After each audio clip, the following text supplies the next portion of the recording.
Okay, where am I? Here we go. That's me. I've got your work up here. Okay, so let's look at your writing.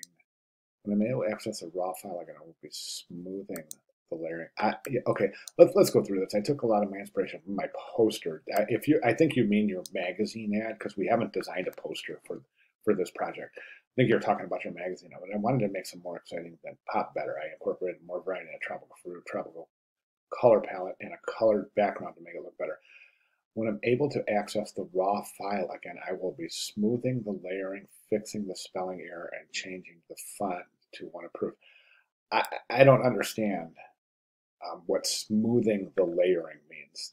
That's one thing I'm really questioning. I'm not sure at all exactly what that means, but at any rate, um, so yeah, there is a spelling error there, and of course you're using a non-specified typeface here, as that is not one of the required typefaces. I also recommend adding the location. You don't have to include the entire contact information, but because viewers know that if you click on the banner, it's going to take you to the site where all pertinent information will be readily accessible. However, you do want to include the geographic location. So I think something like located in beautiful U.S. Virgin Islands or something like that is fine.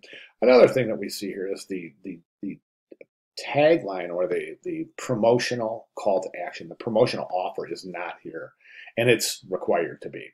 So whatever your promotional offering is, it's got to be represented in this piece as well. Now, in the course announcements, I had recommended all students include their magazine ad with this submission of the banner ad, but I didn't see that, so I can't really comment in that regard. The reason we include the magazine ad is to check for appropriate adaptation from the magazine ad to the banner ad. So unfortunately, the magazine ad was not submitted, so I can't comment in that regard.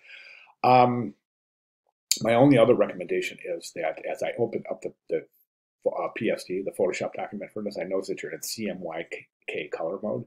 While this is intended for screen viewing, so it should, of course, be set in the RGB color mode, so that changeables. So those are some of the changes that we're looking for your final submission. And at this point, I'd like to see those changes reflected in your final submission, which is due coming up quickly here in week 7. So if you have any questions, comments, concerns, or if I can provide any clarifications, please let me know. I'll be glad to do so.